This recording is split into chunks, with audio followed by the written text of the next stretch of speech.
Hey there, what's going on? My name is Lockie. This is Coast Watch Football, your home for all things A-League, Australian football, and so much more. And here we are right now, another one of these live streams to talk about the recent round of A-League men's football.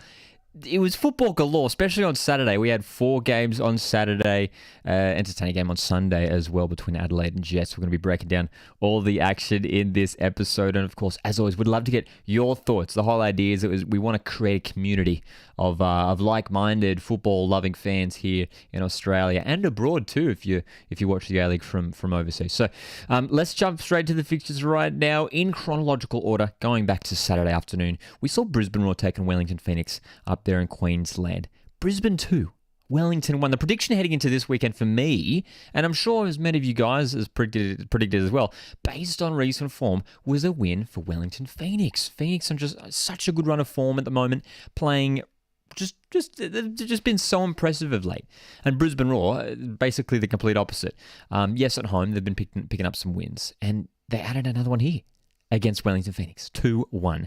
The early goal to Ramadak Bari really set the tone for this game. It allowed Brisbane Roar to set up, and with Tom Aldred back, it's super important. That's a massive plus for them. He contributed greatly in this game. Rio Wada actually looked pretty impressive, and obviously chipped in with a goal as well. He was looking really dangerous off that right hand side, Rio Wada. But for Wellington Phoenix, it was a funny thing because compared to their last game against Newcastle Jets, it was almost the script was flipped on them in a way, where they, against Newcastle Jets, there was Jets that were hammering them and they were sitting back and then just grabbed their goals on the counter-attack. It was almost the other way at times. If you look at the stats, it was Wellington who were really having to chase the game and looking to try and, were the ones that were having to really push for things. And I don't know if they're used to doing that. Wellington Phoenix have just been so good in their defensive structure for so many games, which has helped them win so many games this season. Hey, what's going on in the live chat? How's it going? But dude, a massive 3 points for Brisbane Roar because it puts their season back on track, doesn't it? Because especially when you look at the bottom of the ladder now, it is Perth Glory who have slipped down now after this 3 points to Brisbane Roar. Henry Hoare as well getting his 3rd A-League goal. The guy's so passionate. Every time he gets a goal, this was the best one he scored too. The other 2 were sort of just little tap-ins. Regardless of the goal though, regardless of how he scores it, Henry Hoare loves celebrating a goal, and it's great to see that kind of passion. Gary Hooper getting back on the score sheet for the first time in a little while, but wasn't enough for Wellington Phoenix in this game. We're going to talk about the top of the table clash right now, though. It's the top of the table stalemate. It ended up being a fantastic game, a really, really epic game, a match which honestly could have gone either way, especially in that final 20 minutes or so. Western United 2, Melbourne City 2. It was Western who took the advantage early on, and in that first half claimed a 2-0 lead after half an hour. You could see Leah Lacroix, Rennie Cohen as well getting on the score sheet, and from there you'd think, oh man, we're in for another Western United, another one of the clinics where they take the lead and they run with it from there as well. But Melbourne City, man. They, of course, we know. I mean, the thing we're heading into this game is that it was basically the best defense against the best attack, and there's only so long that you can keep the likes of Andrew Naboot, Jamie McLaren, Macarthur out. All those guys were so lively. Connor Metcalf was running the midfield and got that first goal back for City just before halftime, which was super key. I feel like if City didn't get that first half goal, might have been a different scoreline, but it set them up to really push in that second half. And if you look at the stats, it was heavily favoured in City's direction, especially in an attacking sense as well. But Jamie McLaren, of course, as he always does. I mean, the dude, he's the leading goal scorer by far. He's got 12 goals this season. It doesn't necessarily feel like Jamie McLaren's setting the league on fire this season, though. It's a funny thing. Like he could go missing for 80 minutes, even 90 minutes, and just pop up in the crucial second with the goal. So yeah, it's in the chat here, that dude is saying Lacroix is the GOAT. Dude, Lacroix, I was thinking about it. I know we're only halfway through the season, but I legitimately think we can start talking about Lacroix as one of the great foreign centre-backs ever to play in the A-League. When you think about, Del Piet, Victory, when you think of Patrick Zanzvik at the Mariners, these centre-backs have won championships in the A-League, right? Could Leo Lacroix be the next one on that list? He's well on his way to getting there, and of course got on the score sheet as well. GG's in here. How's it going, AL? Who is the best player in the league right now? Well, we're talking about Leo Lacroix. I mean, in terms of defense, he's up there. For me, though, and we're actually going to talk about him a little bit later in their game. I'm just going to say right now, I'm just going to throw Craig Goodwin's name out there. I think Craig Goodwin's a step above this season. At the moment, he's just having such a big influence. We're going to talk about him a little bit later when we touch on the Adelaide Jets game. But look, a good result for City, because it means they do just stay in touch with Western. Dude, it would have been really interesting if one of these teams won this game, but the title race is still quite open. Western United, I think, will be disappointed that they let that 2-goal lead slip. Let's talk about Perth Glory, Sydney FC. The Sky Blues getting back to winning ways, 2-0 after snapping that 3-game losing streak. It's so vital that they got back and won a game, ASAP, especially after that disappointing derby loss last week for the Sky Blues. Perth Glory. Look, I'm just going to say it right now. I'm just going to ask the question right now. Perth Glory, what are you doing? Like, Richard Garcia, what are you doing? You watch them play and it's so uninspiring. Like, really. And this isn't a dig. Like, Glory fans will agree with me. Like, this is really, really poor what we're seeing from Perth Glory, a team that has one of the best strikers in A-League history in Bruno Fornaroli, who looks like the only real attacking outlet for them. They're playing a negative formation. They're playing players way out of position. They play Josh Rollins, a fullback at centre-back. They've been playing fullbacks in the wide positions, utilising Andy Keogh as a central midfielder. Oh, goodness. Like, it really is fascinating watching Perth Glory slowly fall apart. And there've been games this season where they look promising at times. And, they've beaten Melbourne Victory, beaten Melbourne Sydney FC. But last week I did a video, rating the teams in terms of, how they've gone this season in terms of, whether they'll be a top 6 side or towards the bottom. I put Perth Glory down as a wooden spooners. And honestly, for me, especially after the results this weekend, I can't see... Perth Glory will be finishing bottom 4 once again this year. It really, really is disappointing. Football State's in here with the Forza Sydney FC. And Gigi also says, Sydney, come on, you boys in blue. Dude, massive to get the win, hey, for Sydney FC, because it just switches thing around, just might turn the momentum. And there was some good celebrations, the energy in those celebrations from Yazbek, who got his first goal as well. Super, super important. Football State in the live chat says the funniest thing about the game was when Perth Glory fans chanted, "We lose every week. You're nothing special." After they score the first goal, dude, Glory fans know it too. Glory fans know it. I mean, this is a Glory side who were in a grand final just a few years ago, and looking where Richard Garcia has slowly taken them now. Yeah, I dude, if there's going to be a coach that's going to be sacked next, it has to be Richard Garcia by a pretty decent margin as well. Football State, I'm well, man. I'm well. I'm feeling good after this weekend of A-League football, so I hope you're doing well too. Hope all you guys are doing well, and thanks for tuning into the live stream. But a massive win for Sydney FC. Let's talk about the Saturday night primetime fixture, Macarthur FC, Western Sydney Wanderers, the Battle of the West. I was at the game. It was so much fun. We did a matchday vlog. If you haven't checked it out, check it out on the YouTube channel, the Battle of the West matchday vlog. It was so much fun. It was my first time down at Camptown Stadium. But the Bulls 3, Wanderers 1. Heading into this game, I predicted a Wanderers win. I thought after that derby win last week against Sydney FC, there was a real energy about Wanderers from that performance. And I thought this could be the game that might flip their season. And they could make a big push from here. And they weren't poor in this game. I don't think Wanderers were bad. But Macarthur just played... Macarthur's game plan was so good. I mean, getting that early goal, you can see Craig Noon there. Grabbed that first goal in the 8th minute. Fantastic strike from Craig Noon. I mean, he's having a fantastic season for the Bulls, as is that other man, Ulysses De Vere. But it was a matter of Macarthur. Once they get that goal, they're able to sit back and defend in that. It's basically a block of 5 at the back. And they're just so solid as well. When you look at the way that Ulysses De Vere is combining with Gianu, who I thought played well as well in this game, and the wing backs getting forward, as I already mentioned, Craig Noon and Moody Najjar was very, very lively on that left hand side. A deserved win in the end, I think, for Macarthur FC. But again, Wanderers, I don't think played that poorly. Antonis got the goal back.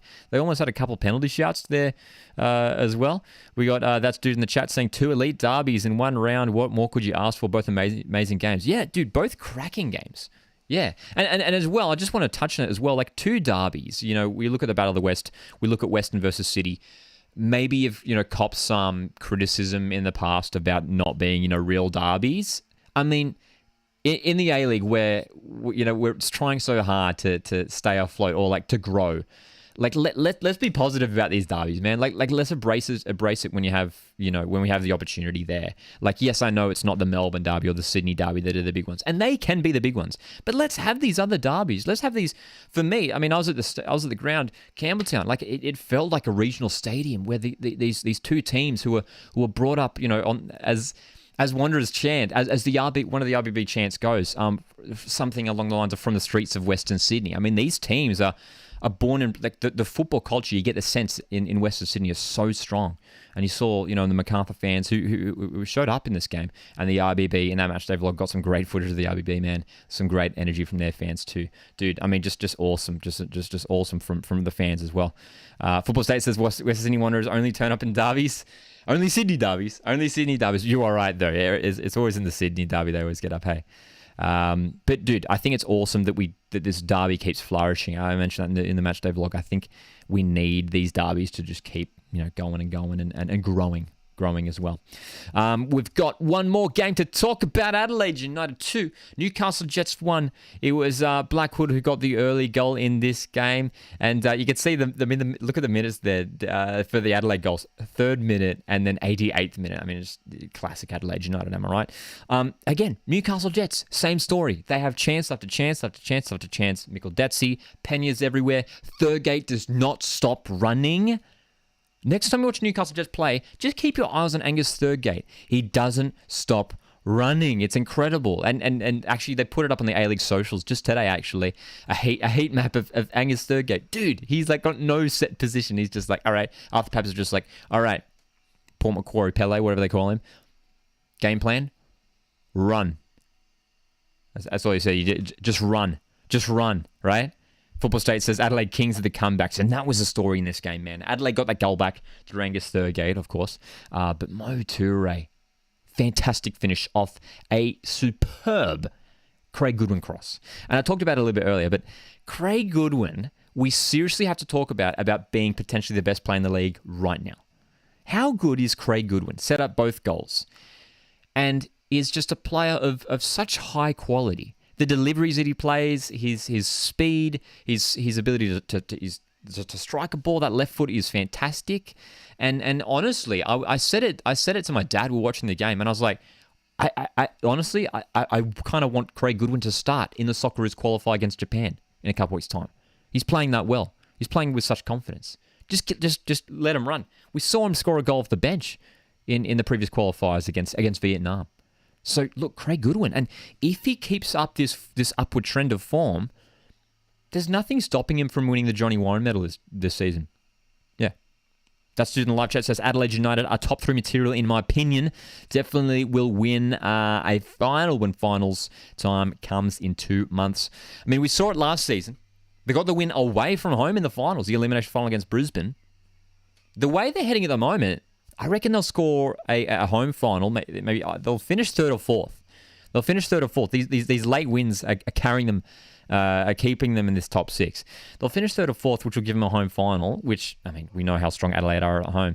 And yeah, I mean, who knows? It just in finals matches when just like a single moment can split it. The Reds might be the team who go all the way. I mean, potentially as well.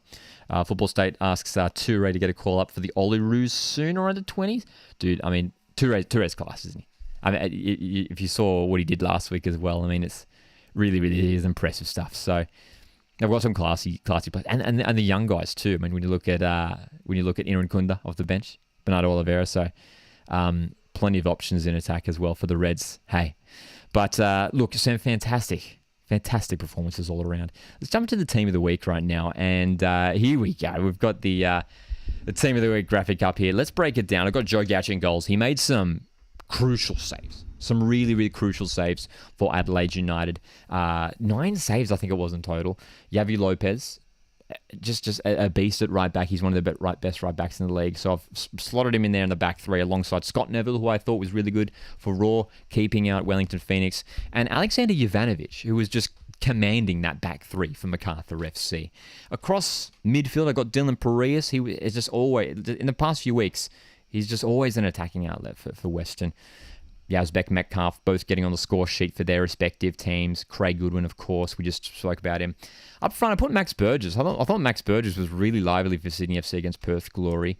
Costa Barbarousis getting the goal, of course, in that game. But for me, Burgess was just everywhere.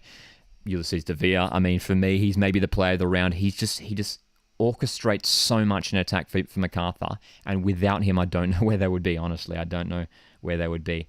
That dude says Lacroix should have gotten for his second week. Lacroix was close. Lacroix was close, but I don't think necessarily he was as dominant as he maybe usually is as well. We've got some more comments in the live chat here. Football State says Blackwood has been under immense criticism from Adelaide fans so far this season, but he's scored. So I guess that makes some blame go away. He's grabbed a couple of goals, actually, I think, George Blackwood this season. So, look, if he's grabbing the goals, that's going to help him out.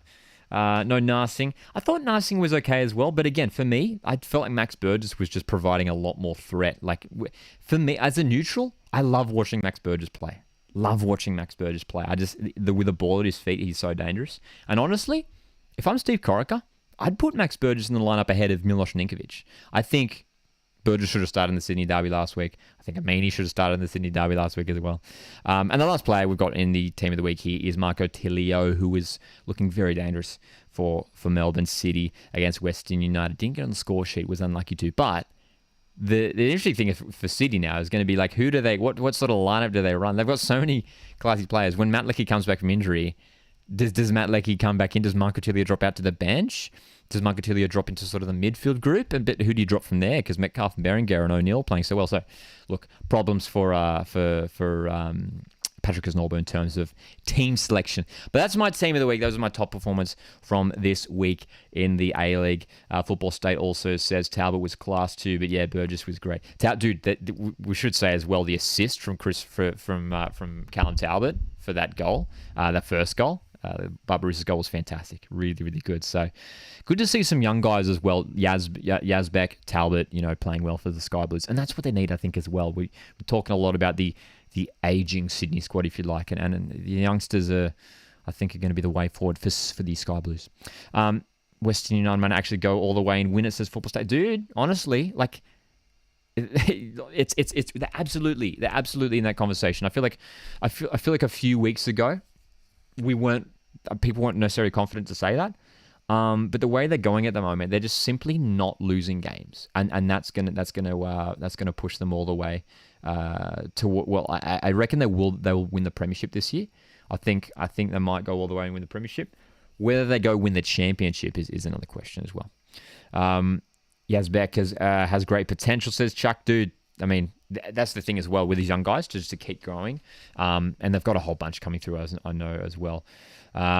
No Thurgate. No Thurgate in the team of the week. I thought the two midfielders were just a little bit stronger ahead of him. When we look at Metcalf, was fantastic for City, and Yazbek obviously getting his first goal for Sydney FC. Talbot ahead of Joel King easily, says Football State. Ooh, big call. I think Joel King's really established himself. I mean, over a number of seasons. If Talbot can really cement that fullback spot, which I think he has ahead of Connor O'Toole now, then he could be on that trajectory to sort of follow Joel King's career path. When we look at Socceroos' debut, and a move overseas as well. Chuck also says we're much more potent with Narsing in the team. I think Narsing, yeah. I mean, especially with Camp Sober out, which was a blow. It's perfect timing for Narsing to come into the team as well. That dude also says, do you reckon the Coast will make the 6? I think I'm holding on to hope that we will. We're close enough to do it. We have games in hand on teams like Sydney FC to do it. We're going to need to find some consistency. That's what's been hurting the bottom 6 teams, especially the teams that are level on points with the Mariners. When you look at Newcastle, when you look at West Sydney Wanderers, there've been some games where we look pretty decent, especially at the start of the season. Mariners were looking pretty impressive, but we've really been in the wars in recent weeks as well. Hey, Yes is in the chat, says McLaren broke my heart for the 6th time. Dude, Jamie McLaren, he does it every time, doesn't he? You can always trust in him to grab a crucial goal, and he did it in the derby on the weekend. Narsing's very fast and strong crosses as well, says Football State. Yeah, man. I mean, just the quality and just the experience that he brings as well to Sydney FC could just keep them in the top 6 again this season. Trent Bahagia with an assist. Dude, great ball in from Trent Bahagia for the Asbek goal.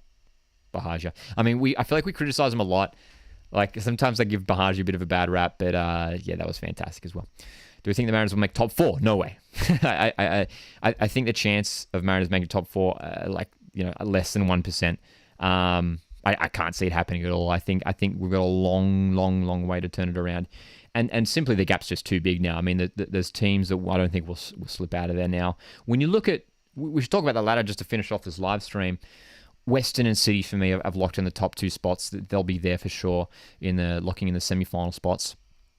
I think Macarthur at the moment, they're just, some weeks they look pretty ordinary. They picked up 2 consecutive losses away in Melbourne, and then put up a pretty decent performance in the West Sydney derby. So I think Macarthur could be up there. I think Adelaide will probably be up there as well in 3rd and 4th. So, and aside from that Melbourne victory, I think are another team to be pushing there as well. And I can't see Mariners cracking top 4 as well.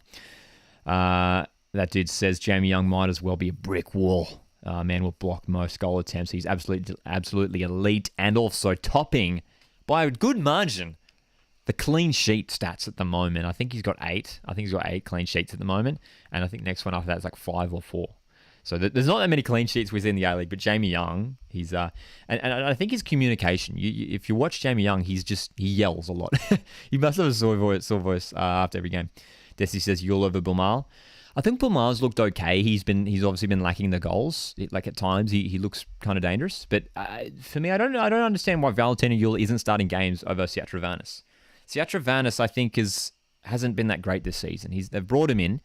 And he's been a bit lackluster. I feel like he doesn't really provide as much. Whereas Valentino Yul, I mean, especially in those early rounds, he was fantastic as well. Football State says, I don't know why Central Coast Mariners fell off after the first 6-7 rounds. A lot. I mean, that COVID break really killed our rhythm, man. Like, honestly, if you look at their performances before that compared to after that, really quite different. The results just completely dropped off after that COVID break around the New Year's time as well. Jamie Young is easily the best keeper in the league so far, says Football State. I think it's hard. He's definitely up there. For me, I still don't have a best keeper, and I get asked it a lot. I think Joe Gauchi's just been superb. I've put him in my team of the week the last 2 weeks. Ollie Sale's been great. Hasn't started the whole season. Birigitti's always great. And Philip Curto, I still think Philip Curto is great as well. Chuck says Bilmal's way better than Yule. I don't know if one of them is better than the other, but they can both be starting. As I mentioned, just bench Siatravanis, start Bilmal and Yule. I mean, he got fantastic goal threat there, and because that's all Newcastle need. They just need to finish the chances that they have, and defend down games as well. It's going to be crucial for the Jets who are leaking goals at the moment. Guys, so much fun as always to talk A-League with you guys, especially here in the live chat, or if you're watching on replay, get your comments down in the comments section. We'd love to hear your thoughts on anything we've discussed today in the round review. Of course, if you don't know, just a little bit of housekeeping, round reviews every Monday afternoon. We've got the podcast every Tuesday. Podcast coming out this week talking about your unpopular opinions, which you can still send in now in the community tab if you want to jump in. And also on Thursdays we do the round predictions before the weekend. So Thursday afternoon live on YouTube. Guys, have a fantastic week, and if you have enjoyed, make sure you do hit the like button. It does help me out a lot. And if you're not subscribed already, hit that subscribe button, because we're doing so much A-League content here. Match day vlogs, live watch alongs, so much happening. And have, as I already mentioned, a fantastic week. My name's Lockie. This is Coast What Football. And I'll see you guys in the